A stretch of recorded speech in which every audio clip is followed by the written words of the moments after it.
এমন বিয়ে যেন কারো না হয়। সিঁদুরদানের আগেই শোনা গেল শ্বশুরমশাই অসুস্থ। ওনার কিছু বন্ধু বান্ধব এনে যখন আমার সঙ্গে পরিচয় করান, তখনও তিনি সুস্থ, একদম সুস্থ ছিলেন। হাসি মুখে বলছিলেন, এই যে আমার ছেলের বউ, আমাদের বাড়ি নতুন লক্ষ্মী। আমি লজ্জায় মাথা নিচু করেছিলাম। মনে হচ্ছিল নতুন একটা পরিবারে পা রাখতে চলেছি। কিন্তু হঠাৎ কোথা থেকে কি যে হয়ে গেল। ছাদনাতলার ভিড়ের মধ্যে হঠাৎ হইচই পড়ে গেল। কেউ বলল কিশোরের বাবার শরীরটা ভালো নেই। মুহূর্তের মধ্যে সবাই দৌড়াদৌড়ি শুরু করলো। কিছু মানুষ তাকে নিয়ে তাড়াতাড়ি হাসপাতালে গেল। ছাদনাতলা তখন অদ্ভুতভাবে ফাঁকা হয়ে গেল।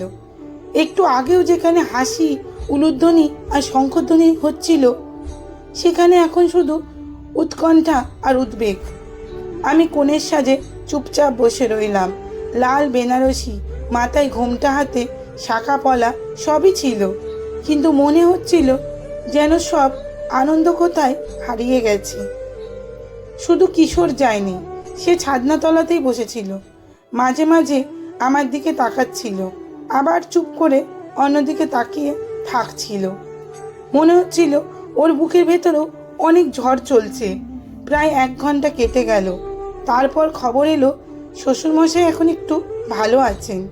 ডাক্তার বলেছেন চিন্তার কিছু নেই। সবাই যেন একটু স্বস্তির নিঃশ্বাস ফেলল। আবার ধীরে ধীরে বিয়ের আয়োজন শুরু হলো। পুরোহিতমশাই মন্ত্র পড়তে শুরু করলেন। চারিদিকে আবার শঙ্খধ্বনি আর উলুধ্বনি শোনা গেল। কিশোর আমার সামনে এসে দাঁড়ালো। তারপর সেই মুহূর্ত এলো কিশোর আর আমার সিঁথিতে সিঁদুর পরিয়ে দেওয়ার। সবাই আনন্দে হাততালি দিল, কিন্তু সেই আনন্দের মাঝেও আমার মনে হচ্ছিল আজকের দিনটা যেন অন্যরকম। বিয়ের পর বিদায়ের সময় আমি শ্বশুরমশাইয়ের কাছে গেলাম। তিনি তখন হাসপাতাল থেকে বাড়ি ফিরে এসেছেন। আমি তার পায়ে হাত দিয়ে প্রণাম করতেই তিনি আমার মাথায় হাত রেখে ধীরে ধীরে বললেন, মা, একটা কথা বলি, কষ্ট পাস না যেন। আমি অবাক হয়ে তার মুখের দিকে তাকালাম। তিনি ধীরে ধীরে বললেন, আমাদের বাড়িতে একটা নিয়ম আছে।